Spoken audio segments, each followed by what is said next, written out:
Heute üben wir die Aussprache des Buchstabens R. Denn das ist für die japanischen Deutschlernenden schwierig auszusprechen. Grüß Gott.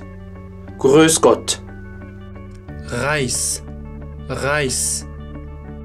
Träume, Träume. Grund. Grund. Brandenburg, Brandenburg. Domstadt am Rhein, Domstadt am Rhein. Dresden, Dresden.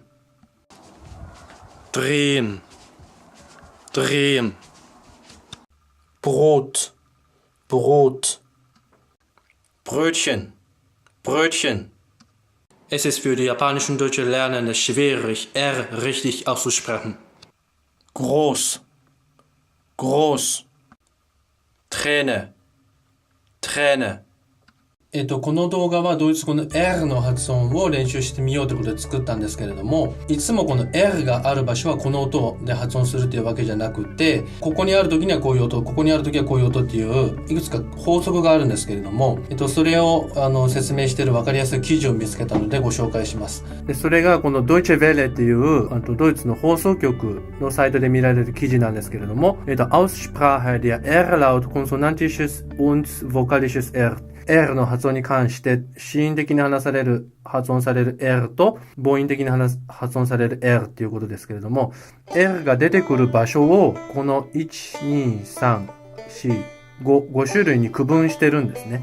で、まず最初。Am Wort oder Silbenanfang wie in Rose oder hören die Ohren der Amerika。単語の始め、あるいは音節の始めに出てくるときには子音的に発音されますよと。で、nach kurzem Vokal wie in Herr。単母音の後に出てくるときには子音的に発音されますよと。nach langem Vokal wie in Ohr。で、長母音の後の R は vokalisch。母音的に発音されますよと。nach Konsonant wie in Brot。子音の後の R は子音的に発音されますよと。なので、Brot とか、Bruder とか、Brust とか、Brechen とか、Bringen とか、Dringen とか、ということです。で、次。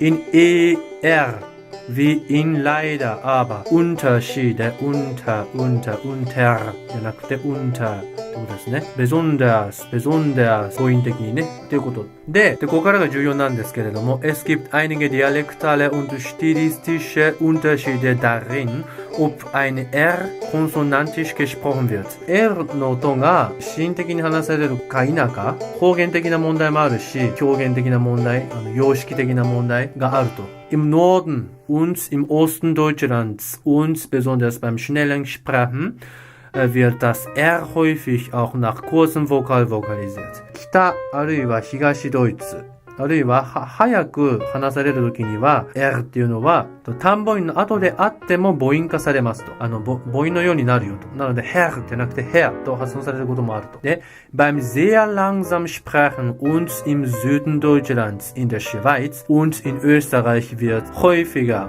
das konsonantische R gesprochen. Meist dann sogar als Zungenspitzen R. で、とってもゆっくり話せれるときとか、南ドイツとか、スイスとか、オーストリアなんかだと、かなりの確率で、子音的に R が発音されることが多いと。で、さらに、Zungenspitzen R。舌先とかって言ったりするけれども、また別の発音がありますよってことを言ってる。その下にまた説明があるのでちょっと待ってくださいね。で、次。Im Norden spricht man eine Reibe oder Zäpfchen R。で、北の方では、Reibe oder Zäpfchen R. Aber alle drei konsonantischen R sind Standard. Es wird anders als das englische R gesprochen. Rose とか hören とか Ohren とか America とか hair とか or とか broad とかという風に発音するのは間違いですよと。Ein starker Reibelaut ähnlich wie im französischen R. The number you have dialed has been changed. The new number is... Please note, the new number is...